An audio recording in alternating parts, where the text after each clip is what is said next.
Hello, Hockey World. It is Tuesday, June. We'll call it the 25th. I'm Michael Agello, and I'm devastated. I'm Russ Cohen, and I don't need glasses for anything. And I'm Michael, and these glasses are useless. I got to get new glasses. You're watching HockeyBuzzcast on HockeyBuzz.com. This is the podcast that comes to you to talk about the comings and goings in the hockey world, and we'll be joined shortly by Kevin, right? Kevin now is jumping on board. Russ is going to be jumping off a little bit today because, he's got more important things to do. And so we have a Stanley Cup champion. And Mike, the one thing I kept going through my head was a text that you sent about a week ago after Game 3 of that the Edmonton Oilers the Edmonton Oilers were pretty bad. And I kept thinking that you always blame me for the devastating text that I sent that knocked the Maple Leafs out that one year to you. And when you sent that text to the Oilers, and the Oilers went on to win 3 games in a row after that, I really kept thinking to myself that this is going to be Mike's fault. Yeah. Well, whatever. I mean, let's just. It was a hell. I'll just say this. I understand fandom, but okay, these Edmonton fans who wasted money flying down for a Game 7, spent thousands of dollars on tickets. Are you insane? Yes, I'm not insane. No, when you knew that team was going to lose because they were. That's absurd. Anyway, just ignore it. People not to go and try and live out their lifelong dream. I mean, you have any idea how much fun that is? I mean, like the reality is, like I'm joking. I know, but the reality is they lost. But I mean, if they had won, that would have been a hell of a thing. And even though they didn't win, I mean, the whole idea of going there and watching your team compete for a Stanley Cup. Just for saying that, Mike should be forced to walk around Vegas with that sweatshirt on. He should be forced to walk around Vegas. What, Rolling Stone? Just the sweatshirt. Yeah. Just because it'll be 110 degrees. Oh, because it's going to be, yes. So I'm going to be, well, actually, hey, you know what? I'll actually be skinny when I leave because I'll melt. This was one of the best Stanley Cups, though, and I think everybody kind of agrees with that. I think it was the best one, like Mick asked me this morning, since 06, which is the best one, and I said this one. Yeah, I mean, well, in terms of drama, yeah. Because if I recall, wasn't Carolina down in the third period in that game, and then they came back? Yeah. So I thought this was better than 06, and I thought 06 was good. But I also there's a series in there between. And I didn't get the time to look it up exactly, but one of those Pittsburgh-Detroit series. I thought the Talbot 09 when I thought that was the best Stanley Cup final. Like that was just a crazy, like every game. Was crazy. Yeah, I covered that too. But I think this one had it because I'll tell you why. Because there was so much baloney going on about Bob. Like, okay, he's hurt.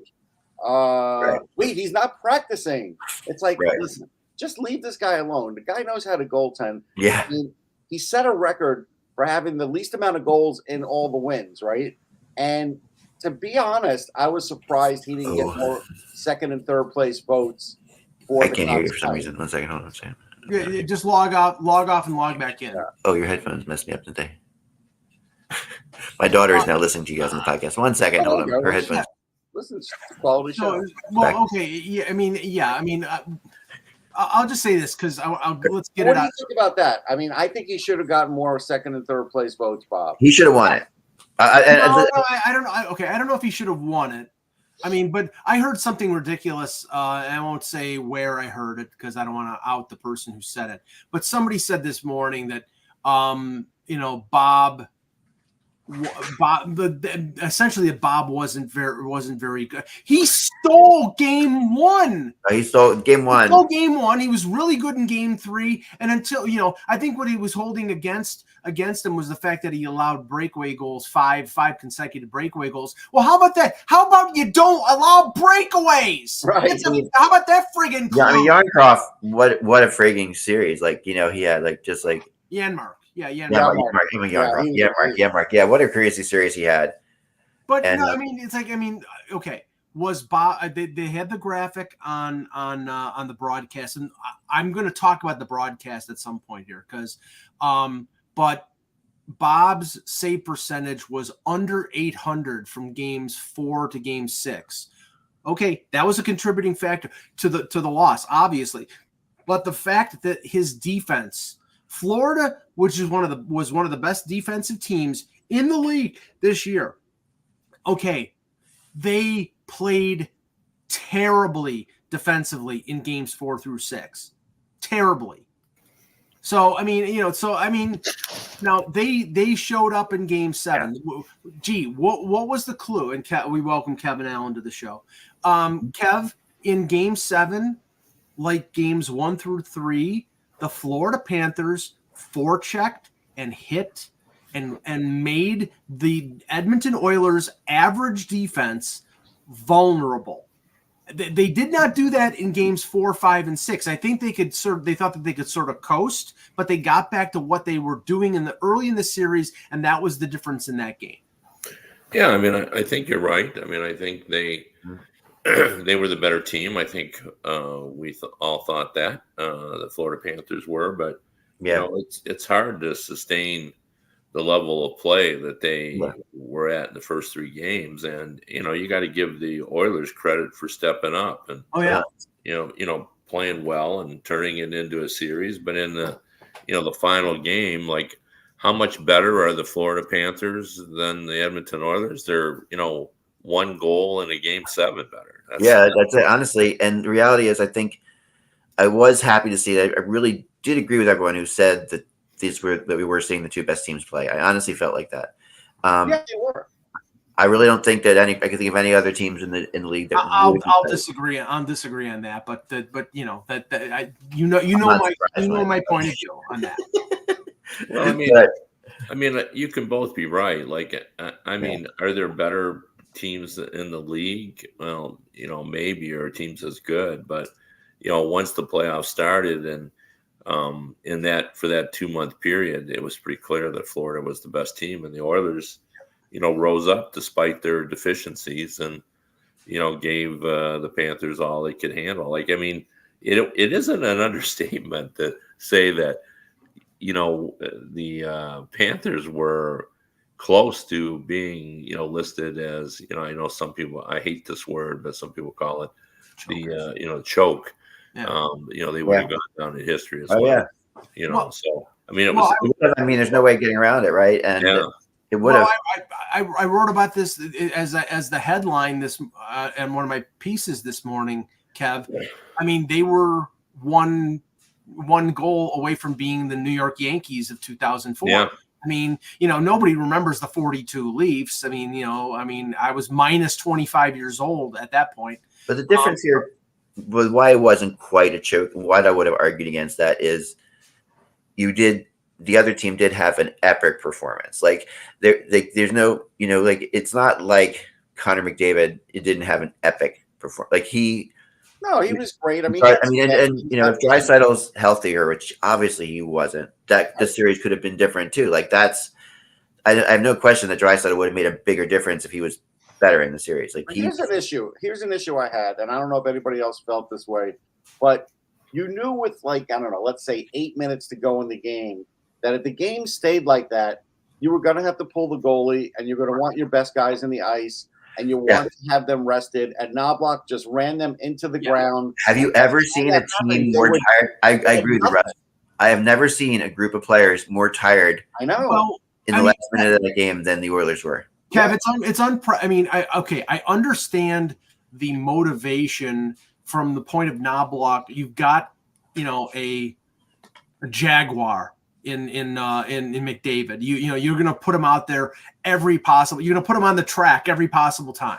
Okay, I get that. But you went down to 2 lines, and I think that was it. They had Nugent Hopkins with Henrique, and I can't remember the other forward. It was the other line, and every offensive draw, every single one, they put out Hyman, McDavid, and Draisaitl with Ekholm and Bouchard. And with 3 minutes left to go, they were gasping for air. It was ridiculous. But I would argue that he would have been just as criticized if he didn't do that. I mean, I can just hear everybody saying, "Oh yeah," when you got Connor McDavid, right? You just run him out, and I mean, it's not like we didn't see Wayne Gretzky and Mario Lemieux playing the last 2+ minutes. They didn't play at this pace either. No, they did not. No, of course they didn't. That's a really good point. And the reality is, like, I mean, I did question putting Draisaitl and McDavid together because that to me was the problem. Yeah, I didn't like that they did that either. But again, I just saw them, and I knew with like 8 minutes to go, I was watching, and they were out, like Mike said, every other shift. And the reason there's shifts in hockey is so these guys can rest somewhat. And you got to get at least a 20-second rest. Like you got to get some. And I mean, it's tricky business. I mean, first of all, the argument against what you said is, for these players, today's modern players are in much better shape than the players of that era. No question. I mean, and yet, they were able to do it. And it doesn't matter whether it was faster to them. I'm sure it seemed like, they were playing at 100 miles an hour. But, and I know we're going to get to this, but I just got to plan it out there because I'm just, there's so much now that this thing is over, like a full discussion of whether we're all crazy for thinking that you try to rebuild the team through the draft, number one. Yeah.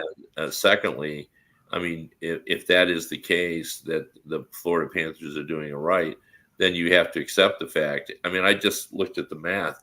He can't keep half of these guys. No, right after the parade, they're gone. Yeah. Like that's the crazy thing is the parade is Sunday and July 1st is Monday, and I think that I really don't think that that's fair on the Panthers at all. Like I think this is beyond any. Like they had to have figured this out differently. They had to have figured just had the parade. Look, Flyers have Florida's 32nd pick. They could have just skipped the first round and showed up late.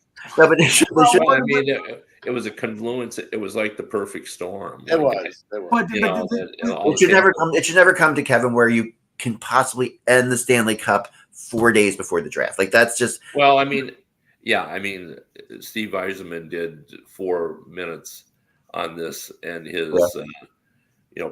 Pre-draft press where he said, we've talked about this forever. He feels like at some point we are going to address this, that we need time. And he just talks about, how difficult it is. And he said, there's another thing that's, probably not big. Well, it isn't. It's not probably, no problem about it. It's not big to fans, but it's important to teams is the development camp.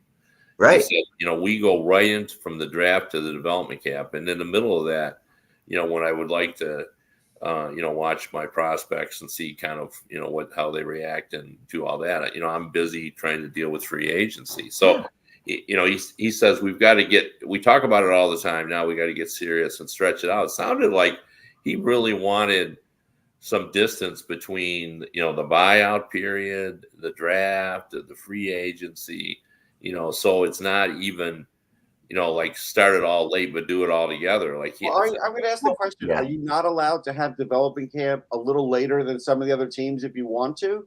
Oh, yeah, but it's not that. It's when it's a lot of those teams or players end up go to their own training camps and their teams have things. And like that's like they're keeping everybody till then. Yeah. They're keeping the staff. You know what I mean? So that's when they want to dump. They don't want to send the staff away for a week and then bring them back.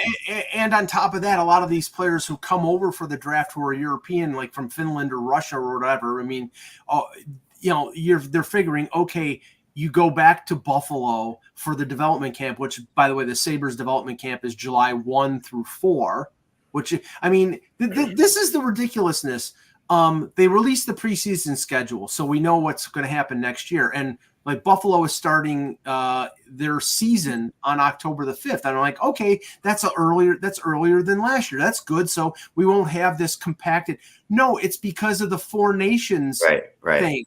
And so we're going to end. This is going to be again next year because they didn't want to match up with the friggin' NBA final, that you had these 2 and 3 day breaks in between. Now with travel, that was necessary this year, Kev, because it was Florida, Edmonton. But what if it was Florida, New York?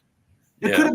It could have been 1 day in between and it would have been manageable. Yeah. So the NHL's going to do a better job. I don't know. Like, I've never been mad at them for trying to do the best they can to. Yeah. I mean, as a guy, we live in this world where we know the impact on our readership. We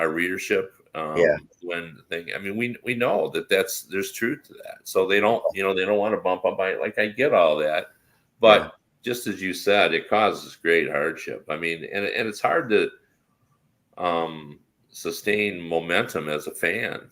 You know, when you've got 2 games before, and so I don't know, but. And then the other big event here that we've got to talk, because I don't even know how I feel about this, but what do they do with Draisaitl now? Do they trade him now? Like the Kachuk model is yes. Yeah. If he's not going to be around, I wouldn't wait. I'd trade him right now. So trade him at the draft. I've heard he wants to stay. Just like a couple of years ago, I've heard he really loves it there. I'd be surprised if he leaves. How much does he remind you of Malkin? Like there's something to me. There's so many similarities in their stories. Like like in the way that this whole thing's going down, in the way he's better than Malkin. But I guess better than Malkin. But but the whole idea of we remember the playoff where Malkin had a bad Stanley Cup, and then he was about to going to go away, and he's the second guy to the Crosby, Malkin. It's Malkin, McDavid. It just feels like Malkin so much because when Draisaitl can play hurt, like Malkin can play hurt too. Yeah. They both are able to play hurt. So there's this other version of them as well. There's 2 versions of them. There's 2 versions of Malkin. Yeah, the only difference is that with Malkin, I don't remember a time when we didn't know that there was only one place he would rather play than Pittsburgh, and that was down in Florida. Right. That was all. Like he wasn't going to go anywhere. Like I don't want to go. Right. We never hear that about Draisaitl. Right. That's true. We just hear, is he going to stay? Is he going to go? But he's not as aloof. Malkin's a little more aloof to a degree. Like as far as he could do. He gets a little bit more of a, of a monkey wrench type player. He could do anything sometimes, but the issue, and as Kevin brought it up, is Edmonton has got a dilemma here where he's entering the final year. He's got a no move, so he's in control here.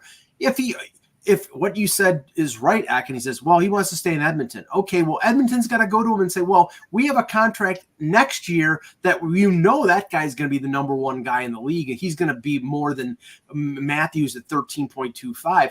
You're going to have to take a little less. And the thing is, he already took less. He's on the best deal of anybody. So if I'm Draisaitl, I'm like, I'm not taking a penny less than $14 million. And if that's the case, then he's gone. He's not getting $14 million. Yeah. You want to bet? Yes. I will say this, Mike.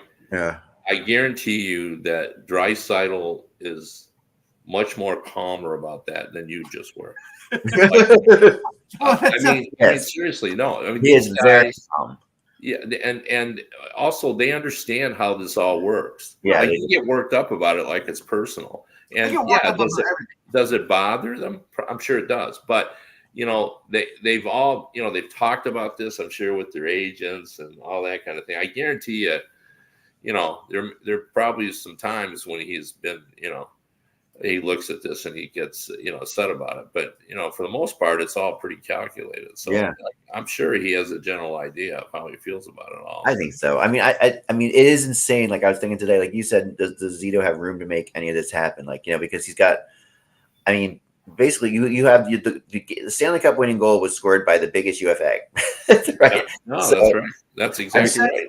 And you're looking at it in a moment of like a period of time of like within a couple days. Like, so this is on the ice. He wants to stay in Florida, obviously. Well, who's not going to say when they won the Stanley Cup they win? I thought that was the craziest thing ever. What an unbelievable question to ask. What's he going to say at that point in time? I mean, seriously, could you imagine weighing our options? We'll see what happens with the weighing our options. Yeah. Well, that's it's just not pot. You got to ask the question. You do. Yeah, you have to ask the question because it's real. I mean, and you're sitting there, and I'm watching. Bill Zito brought it up around the ice right away. He's like, "We got the draft in 3 days." Yeah. Well, I mean, that's the thing. I don't know. Can they even afford him? I don't doubt. When you go through what he just went through, that might have been genuine. Like, you don't want to abandon those guys. That's your group. So I think he will definitely try to stay there. I can't see any way. There's never been a player that's probably wanted to stay more. Like he obviously is in a situation where he's thrived there. He's a perfect fit for that team. He is doing. He loves it there. Who doesn't love to live there? They just won the Stanley Cup. They're not going away. They're not going to be a bad team in the near future. So why do you just keep I think he's going to definitely try to stay there. And you have to think, and I don't know because I don't have any inside information on this, but you have to think that this has been figured out, maybe, like, because there's so little time that I have to think that this is. I don't think they have it all figured out. Yeah, I don't because I mean, not all of it figured out, but they've got $19.5 million in cap space. Yeah, 19.5. They've got 12 unrestricted free agents. Yeah, some of them are, Tarasenko's gone, Stolarz is gone. Well, but Tarasenko might take nothing to stay there. I mean, we realize that Tarasenko wants to be there. He lives. He has his house there. There's no reason Tarasenko wouldn't. They still have to lose a big salary guy, no matter what. I think it's a choice. They're going to keep one of Reinhart or Montour. They can't keep both. Right. I agree. I think they're keeping Reinhart, but I'm not sure. Yeah. So I'm not sure either. And I really don't know. And there are, you see some of the other players they have coming up and they're third, fourth liners. There's talent there that they have. And on top of the unrestricteds, they've got to pay Lundell. Lundell's a restricted free agent. They got to pay him too. Yeah, and he's going to be a big time player at some point. I mean, they're fortunate that they can keep. They don't have. They're going to have to do some kind of bridge deal with that guy and figure out something. Now, but people may be surprised that this is coming from my mouth, because I'm going to actually defend an Oiler. Anybody who criticizes Connor McDavid for not coming out for the Conn Smythe should have their head checked. Yeah, the guy just lost Game 7 by a goal. He's going to come out on foreign ice with everybody booing him and take and be awarded the Conn Smythe trophy. Not a chance in hell. I think it was the right move for him not to come out on the ice. He talked after the game. It wasn't like he was, he had boo-boo face or anything like that. He faced the media. He talked to them. It just was not the right thing. Yeah. So I don't blame him at all. I will say this. I have a parallel to that, because when my Little League team lost in the Little League World Series, the local version, my coach called me for 2 years to pick up my second place trophy. I never picked it up. Remember Lee Anderson, Russ, when he threw the silver medal? Remember the silver medals? Yeah. But he went and got it. Somebody gave it to him. Silver medal is different, but I didn't want that second place trophy. I didn't. No, I mean, like they said, Jaguar did it. Hextall didn't do it. I mean, it's like there's obviously times not. I mean, he is the captain. He should be in the room with the guys anyhow. That's the easiest. If the game was in Edmonton, though, maybe. I think he comes out. Maybe. Yeah, I do too. And I didn't see anybody who mattered who was criticizing him. That's true too. No, that's a very good point. Right, but the social media backlash was absurd. And then it's like, we got to realize that it wasn't anybody that matters. Right? I mean, it was. There are certain things that are just perfect for social media, and that's one of them. It's just like it's nothing. It's a perfect thing for people to go nuts on social media. Yeah. I mean, one of the fascinating things to me about this series, and then we'll move on to some rumor talk, because we've got a lot of that to do, is forever now we've been saying, and I wrote about this yesterday, forever now we've been saying that the NHL has to have, like, the Rangers and the Kings in the finals or whatever, to have this big market thing. That's going to be the most popular thing that we could possibly have, the biggest ratings. I mean, they're going to have, they were saying the ratings for yesterday's game is going to be the highest ratings they've had in forever, right?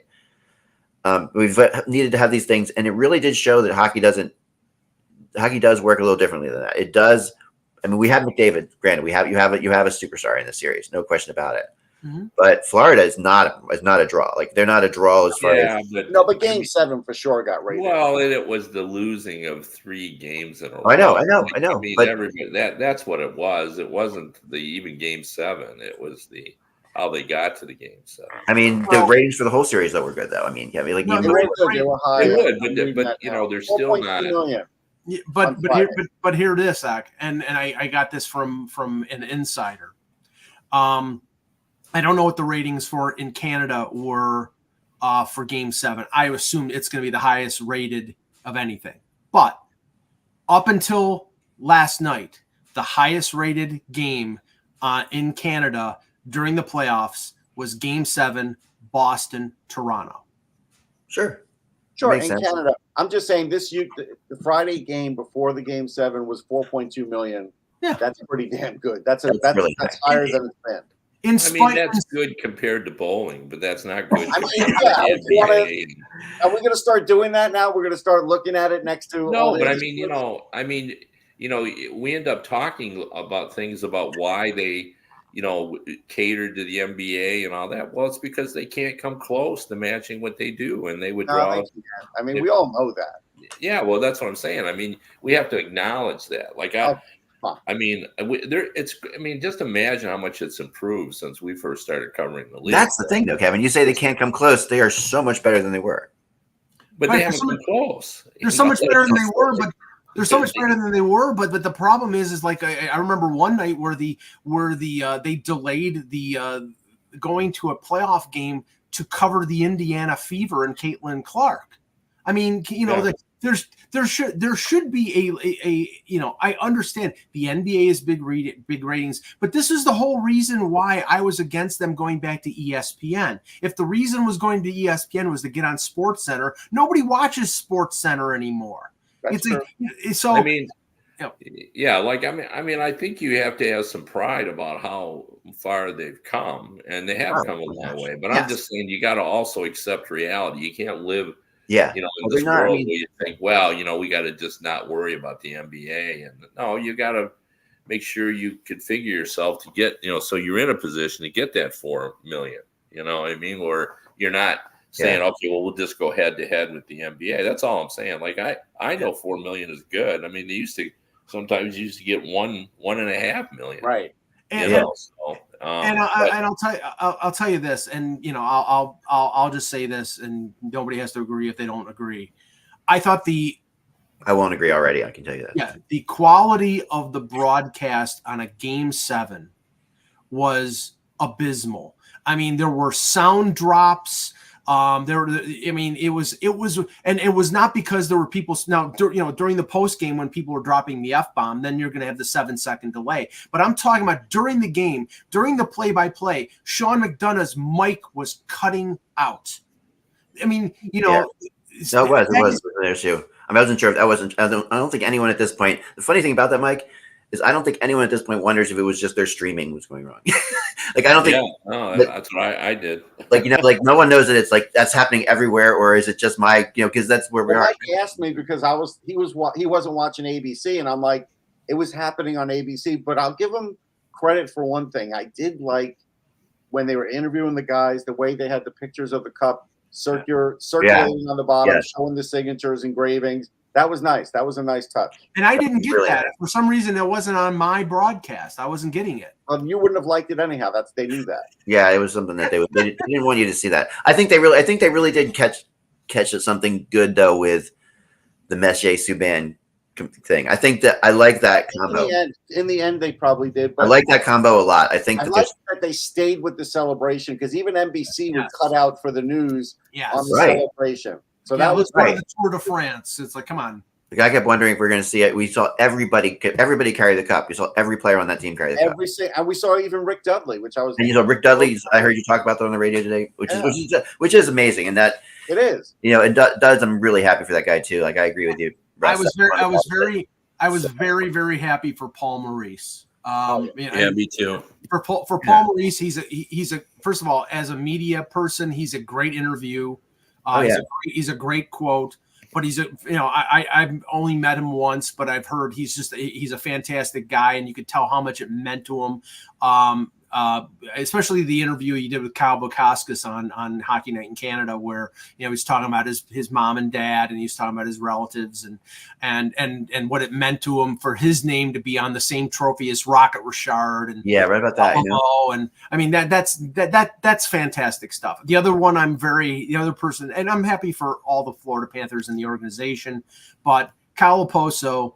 As somebody who was a media member in Buffalo and talked to him after every game for a Buffalo Sabre team that was extremely disappointing. That guy was in the locker room and talked to the media after every loss. He was accountable. Complete class. They did him a solid by sending him to Florida. And he was inspirational because he only played like 7.5 minutes last night, but he was out there. Him and Stenlund and Lombard. Stenlund actually had some really good shifts. They really did. Stenlund is like he's a player, man. That guy. Yeah, he's good for shutting down, and he actually had one good offensive chance. Did you see that move he made? That chance he had. I mean, that was if he puts that in. That's like it was game over if he did that. If he did, but that was an epic move. I mean, that was that guy showed something way beyond a fourth liner there, on that play. I do have to say this about Skinner. He played better than I thought he would in the series, but when Reinhardt's coming down untouched, right, you knew he was going to fake the pass and shoot, and he should have known that too. Yes. Yeah. The two things. First of all, Maurice's post-game speech on the ice was just, it was amazing. It was. He couldn't. It's like he stayed up all night. I know. Writing that. It was just perfect. And, I hope, Winnipeg, all that kind of stuff. That was amazing. I'd hear that. And what Mike said about him, I couldn't agree more. He has always been a very mediagenic coach who's always cooperative and all that kind of stuff. So I was happy for him. The other guy I was really happy for is Ekman Larson. Yeah. He was pretty good. Better. Yeah, I thought it was too. But even more important, nobody, they got rid of him, and then Vancouver, all that, and then here he is. He wins the cup out of it all. Yeah. That's just awesome. It's a good revenge. Yeah. That's why we watch sports. And one last thing, just because I really am beating a dead horse. That horse is so they're doing an autopsy on him, and I'm still going to beat him some more. So, but just so again, so we understand why we have to do it. I just looked it up. So if there are two sports that have really sort of died on the vine in the last 10 to 15 years, I would say it's the Indy 500, which was huge when I was a kid. Yeah. I do have the players that are in the Hall of Fame. Kev, you're going to be happy because Datsuk's in and Roenick's in. I know that'll make you happy. Oh, that will make me happy. Weber's in. We all knew Weber. And Poyle's in. David Poyle's in. Oh, that's awesome. This is according to Jan. If he's wrong, then it's Jan's fault. That's a great class. But I just looked these up just so we know where NHL fits. What do you think the Indy 500 did just this recently? And 12 million? 13 million. No, I would have guessed 2.5 million, just because does anybody watch that anymore? But it's actually 6.7. Oh, so bigger than that. Yeah. The Kentucky Derby, which again, horse racing, nobody, we're afraid about the horses now. We don't watch it. Right. Everything else. 16.7 million. Oh, people watch. They just lie about. You know why, Kev? Because everybody is like me on Kentucky Derby Day. It's like, let's go bet $20 at the OTB and bet on the name of the horse that we like. It has something to do, and then they watch. I don't want to call you a degenerate, but I don't know a single person who bets on the Kentucky Derby other than Eddie Olczyk. I know a person. Eddie Olczyk is the only guy I know. So. Yes, they're talking in the chat. The Corey Perry curse. He's lost 4 of the last 5 Stanley Cup Finals. Yeah. I saw that story written this morning. Actually, the guy's in there or something. He still has a cup, so who cares? And he's still playing. Yeah, I'm with you, Russ. I think the Maple Leafs would take that if to get to the Stanley Cup Final. So sign Corey Perry. There you go. He like Oposo was like a good. It was kind of an inspiring type thing. When he got out there, you could tell that, Corey Perry, he still has it. He still in moments, he still has the headspace. He's in the right place for that one goal. I saw this, and I know I'm going to be going in a minute. Vinny Viola is originally from Brooklyn, and I forget, it may have been Jan. Somebody said it. If he brings the Stanley Cup to Brooklyn, it would be insane. I know. Yeah. Let me just throw this out there about the Hall of Fame. Yeah. Obviously David Poyle just retired. Yeah. So does that mean he's the first ballot Hall of Famer? Did he come up and get in this year? Yeah. He's the first balloter. Yeah. What a great class. Kevin, there's no question you're covering that Hall of Fame. My God. I would assume I would go for that. And then, JR getting in. For those who don't know, I've written 2 books with JR, so I know him pretty well. And I'm the one guy that I think in Detroit they would rather see over, because the Detroit fan base is still mad at Datsuk. Yeah. For leaving the team and putting him in a bad salary cap situation. But Zetterberg is also eligible. Yeah. And I would say the fan base would prefer to see Zetterberg. Datsuk was more dynamic and more spectacular, and he just had the every year the players would vote him best stick handler.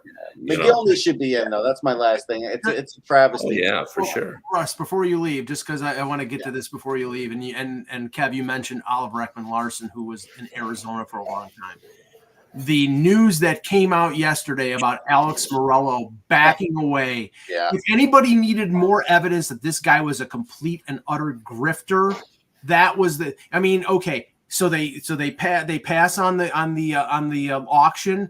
They didn't want to do business with him. They backed out of the auction because he may have won. I don't know. He may have put up the money, and then all of a sudden he backs out of the 6 games at Mullet Arena, and now he's completely out of it. The NHL did if the whole thing of getting Ryan Smythe to take that team was to get Alex Morello out of the league. Well, I think version of the Music Man, like he is. If you haven't seen the Music Man, go see it because that's where we got trouble right here in River City. Yeah, they do. Well, I will tell you this. I said when they gave him $1 billion, I believe I said it right here on this show, that the reason they gave him $1 billion is they knew he would never ever give up that $1 billion. Like he's not even fighting this because he's got to give the $1 billion back to get the team. He wasn't going to do that. Nope. Yeah, there's no way he was no way he was ever going to do that. Absolutely not. So now they'll start from scratch, and they could try to find get a Ryan Smythe type of owner for an expansion team there. Well, they're still hell bent on putting a team in there. They're going to put a team in there. Kevin, if I had to bet money on it, I would bet that Matt Ishbia, who's the owner of the Phoenix Suns, who wants to build a new building in downtown Phoenix, he's playing in the old America West, but it's different. He wants a new building, and if he got the expansion team, then you have a second tenant. That would make a lot of sense. But it's going to be years. It's going to be I bet you it'll be 5-6 years before they go back to Arizona now. Oh yeah. Well, it was going to be a minimum of 4. So. Right. Yeah. But one thing we learned, I think, from this, because I had heard actually had a discussion with someone who told me that someone had been talking to Rule about buying his rights. And I said, I don't even know that would be transferable. It wasn't. It didn't seem like it's that was part of the deal, that it wasn't transferable. It was only him. Right. So, and they said, well, he thought that he could partner up with the guy. So, I guess anything could happen, right? I mean, they could always change that around. They could always, if he decided to. I know. No, I think it's over with. I think he's done. I think it's I think he's done too. No, I think he's done too for sure. Let's talk about Utah for a second. And my first Utah rumor that's legit, and I like it. And it's a good one. And it's Mike. I know it's one we've been waiting to talk to me about because I know that you're of a belief that this guy is going to get traded for sure. And that is, I keep hearing that Mitch Marner to Utah is a very strong possibility, and that Utah wants to do something big, make a big splash for their organization, do something, and it would be like two first-round draft picks plus, Mike, for Marner. What are your thoughts on that? I would love it. In terms of I think the Leafs fan base would love it. Do I think it's realistic? No. I can't see him unless Ryan Smythe is prepared to pay him more than now. I believe Utah is a no tax state. It is. So they would have to pay him what he reportedly is looking for from the Leafs, which is more than Nylander, which is $12 million. Right. Now they've got $43 million in cap space, exactly. so they do need a star. So I mean that fits. And the Leafs don't have. I mean, they basically don't have a draft in 2025. So Bradford Living would love to clear $11 million in cap space. I mean, I think if that's realistic, I think that the Leafs would sign up for it. But I don't know whether Marner would sign up for it, and I just don't know. I just don't know. I have been told that the talk of him staying and sticking it to the Leafs is not the likely course, simply because this year will be absolute misery for him in Toronto if he decides, I'm going to play out the contract and see where things go. He'll get excoriated by the fan base. He's from Toronto. His family is from Toronto. Do you think he wants to go through a year of that kind of attention? He doesn't like the media attention as is right now. He'd be the focal point. It would be Matt Sundin times 10, Ack. True. No, I get all that. And I don't think that, I do think that's a likely course of action, though. I do think the likely course of action is he just stays it out. What do you think, Kev? What do you think of this situation? Well, I think I agree with Mike. Unless they will overpay him or pay him what he wants, I don't know why he'd want to go to Utah. So I mean, it would be an overpayment probably, and people, apparently the owner there is a pretty good talker, and like he could. Yeah, no, I've heard that too. I mean, he would be able to sell him on the, hey, you are going to be the face of a franchise, and that's something that Marner isn't. Like he. No. I mean, but people have been telling me what Utah is trying to do. I mean, they, Mike's absolutely right. They knew Dina Starr, but that they're going to actually try to go out and get 4 or 5 players that really help them, and not just do a PR. Make sure we get that guy that everybody recognizes. Well, it's $43 million. Why can't you do both? I mean, you can honestly. Well, you can try to do both, and I think you will. But they're not worried about selling out their arena. So no, I know that. But they are. I think they want to. It's not really about that you're selling out as much as it is about splash. The owner wants to be wants Utah to be in it, right? Like he wants, the thing. He wants the rush of it all. He wants so that's what I've been told, at least. Yeah, and it's a really good source that tells me this too. So if he wants to make a splash, I mean, Marner would be a splash, but again, on the contract side, it would have to be a sign and trade or a trade and sign. I think it would be a trade and sign, and I think it would be a situation where they would, they would. And they have 20 picks in the first 3 rounds the next 3 years, so they've got the draft picks to do it. Now, I think the Leafs would want something tangible, like one player. Yes, I don't think they want to simply just draft picks. I think they're not going to get Keller. They're not going to get Gunther or Cooley, but could they get a Lawson Krause as part of the deal? Maybe. I mean, if you want 2 first-round draft picks, no. Right. Like that. The point is, the 2 first-round draft picks is really enticing. That's like. But I don't know how realistic it is. I mean, I've heard Nashville. I've heard Vegas. I've heard Chicago.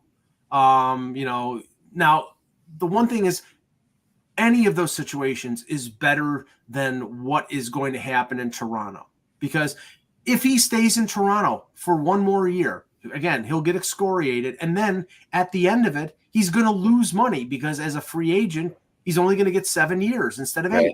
And that means something for him. Yeah. So, I mean, is it possible? Yes. Is it likely? No. I don't think so. No. So another big story that came down today is Michkov coming to Philly for sure.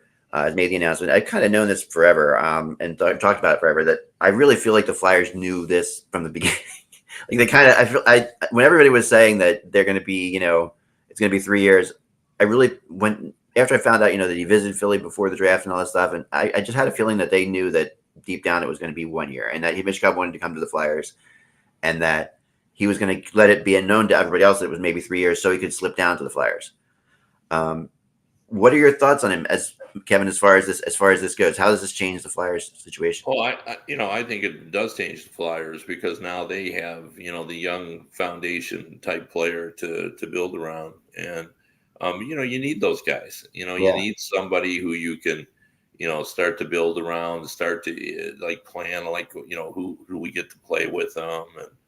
And, for sure. I mean, I think this is a very, very big deal, especially at a time when, the Russians are just everybody's concerned about them. Like the Red Wings have a prospect named Bushelnikov, who, there's been lots of discussion that Putin may eventually just say nobody can come over. Yeah. And, I've seen some pretty good reporters that I've known who said basically is, who knows whether Putin's even concerned about this kind of thing. But this is true.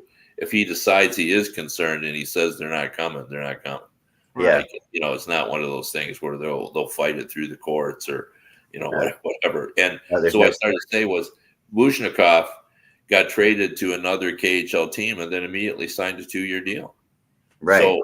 So he's not coming now till 26, 27 for the Red Wings. So yeah, no, that's a big problem. I mean, yeah, and it puts them in it puts everybody in a dire situation. I do think that it comes out. I mean, if everybody knew Michkov was going to come in after 1 year, where do you think he goes in the draft? He would have been goes 2, little higher, but not. He goes 2.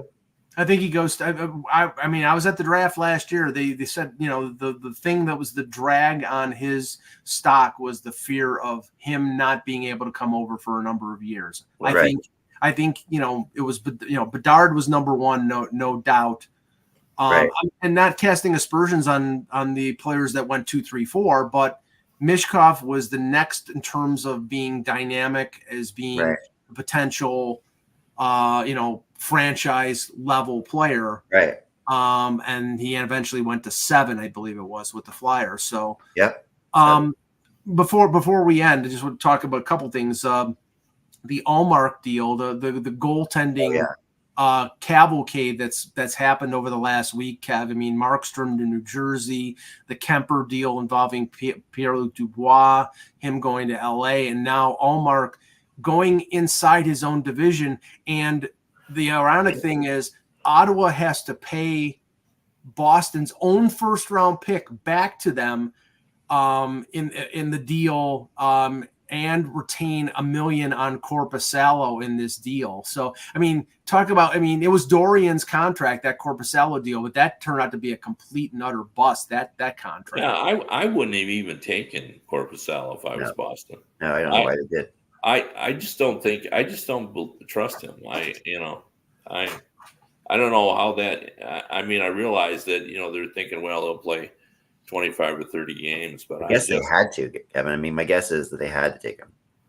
Yeah, I guess so. Boston forced that. The only thing I could think of is that's what happened. I mean, because I don't see why they would have taken him either, honestly. Yeah. The only thing, I thought there was a possibility that maybe he'd be a buyout candidate, but he would be 8 years. So no, he was never going to be a buyout candidate. Yeah, no, he's gonna. There's a good chance he moves for sure. Well, that was the other thing. Maybe Sweeney has a home for Korpisalo at $3 million. Maybe a team like Utah that has one. They have Valmelka and Connor Ingram, or San Jose or somebody like that. It's possible, because they have a young goaltender that they just signed to a 1-year deal, Brandon Bussey, is not waiver exempt. They could lose the guy in waivers at the beginning of the year. I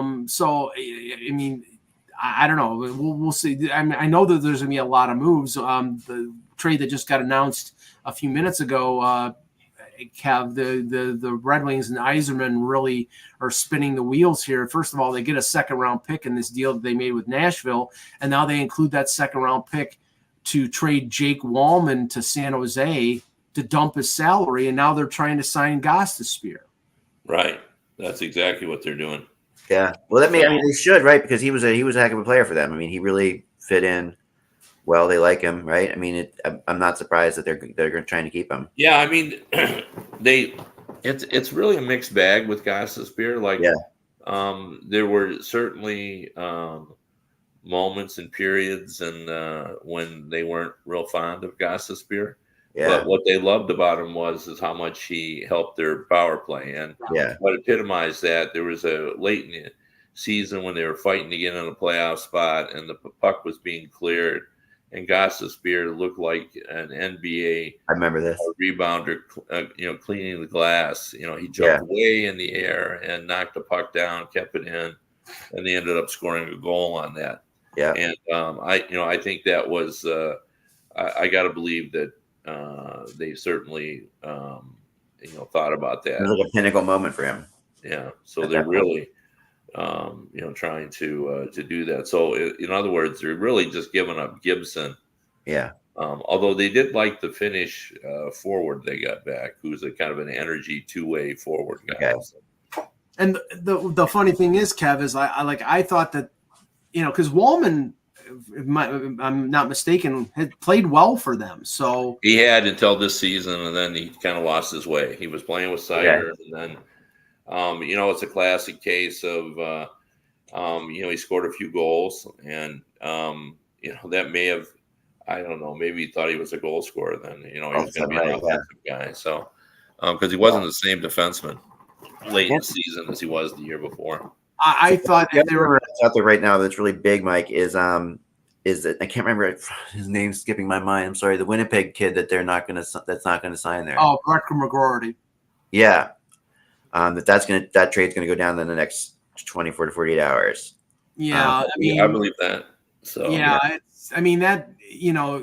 It's funny because he's a really good prospect, but apparently this came down to when he wanted to turn pro last year, and Winnipeg was essentially saying, well, we don't know if we want to put you in the NHL right away. It sounds sort of like the Cutter Gauthier situation where, the player and the team had a different idea of where they thought that these, they were, whether they were ready or not.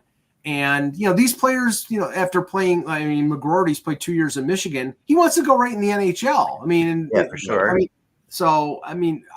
The question is, and we talked about this yesterday, whether they think that Winnipeg can get a first-round pick back for him. And the panel seemed to say no. Yeah. I think there's a chance they could get a low first for him. Oh, I think they'll get a first. You think they'll get a first? Yeah, really? Yeah. Yeah, I know. Russ seemed to think that they would get a second at best for him. I'm thinking second too, but maybe. Who's interested? I haven't been able to find out anybody that's super interested in him. I know there's going to be teams that are interested in him, obviously. The teams that, and I don't know specific teams, but if there's a team out there that is, in terms of has limited cap space, and has draft picks to trade, this is a guy who will be in your right lineup as an entry level guy. So, right. That would be an attractive thing if you're a Rangers or you're a, Boston or somebody like that. But I'm sure there's a ton of teams that are interested in a kid. Oh no, he's a talented kid for sure. Kevin, what have you heard about Patrick Kane? Well, the Red Wings seem to be under the impression that they're not going to be able to get him. So, which tells me that probably his price tag is up a little bit higher. So, yeah, you hear Vegas. He's not going back to Chicago. That seems pretty clear. So, I'll give you one. The Rangers don't have the cap space. I'll give you one I really think is a strong possibility, and we'll have to see how it all plays out. But it's Florida. He'd have to take $1 million. He'd have to take a less money, but if he wants to win, well, the bidding was at $6 million. I heard. Yeah, $6 million. Yeah, that would be If Reinhart goes though somewhere, I wonder. I could see that. Yeah. Well, the Buffalo rumors will come up again. Yeah. But I don't know how anxious Patrick Kane will be to play for Lindy. Yeah. So. Yeah, Dallas would make sense. It almost feels impossible to believe that Randy Ruff is once again the coach of the Buffalo Sabres. Yeah. That's a crazy thing. Well, we're going to have lots to talk about over the next couple of days, guys. The trade rumor tracker is now up and live and running, and I'm going to be populating it with many, many things over the next couple of days, along with the rumor chart as well. And we'll be back soon to talk more. But what a week we have ahead of us. We've got the awards, we've got the draft, we've got UFA. The buyout period starts. I don't know. Anything else? Is there anything else they could possibly do this week, Kevin? They've got everything. Yeah, everything. Although I'm a bit confused here. Maybe I'm just misremembering them, but I always thought it was 48 hours after, and I thought I remembered in the old days, so if the game ended at 11 o'clock, that just before midnight, 48 hours later, you could sign the guy. Like I thought, or drop the guy. Right. But now I'm hearing that it doesn't start till Thursday morning. So right. Well, I asked somebody because I asked the same question, Kev, and they said, well, the players who are going to be bought out can be put on unconditional waivers tomorrow at 2 p.m. Because then they would be bought out the following day. On Thursday. Yeah. So that's why it's Thursday. So okay. Any big buyouts that we're seeing out there, Kevin? What do you think? Jeff Skinner. Well, yeah, I mean that's the one Mike's been pushing. So yeah, Jeff Skinner, Jack Campbell. Yeah, I can see Campbell. I've heard Radek Faksa from Dallas, but there are some people who have been mentioning Ryan Suter as a possibility because Dallas is trying to get Chris Tanev signed. I don't think they're going to be able to because I still think he's going to Toronto. But Dallas is putting. They really like him. I know they like him, but I'll just say this before we end the show: Dylan DeMello getting almost $5 million on a 4-year deal. That means Pesci's going to get $6. That means I bet you, even though Tanev is 34 years old, he's going to get at least 5, maybe 5.5. Yeah, I think he gets 6. Yeah, I mean, anybody who's any good gets 5. Right, 5 is the number. It's like a minimum. It's almost a minimum wage now for good defensemen. You're a top 4 defenseman. You've got to be around 5. It's true. Yeah, I mean, that's where we're at, right? So, yeah, DeMello, I thought was a great signing. By the way, I thought for Winnipeg. I mean, that is what he essentially played top pairing minutes. Yeah, he's really good, and he's really unknown, kind of. He's one of those guys that's going to be. People are going to know him a lot more now. They've made the signing. He's going to be coming into the light a lot more, kind of like a Forsling did this year for Florida. All right, well, okay, guys. Thank you guys. Remember, without the buzz, it is just hockey. We will talk to you soon. Enjoy the tracker and enjoy the trades. Everything's happening. Mike's heading to Vegas. It's all craziness everywhere.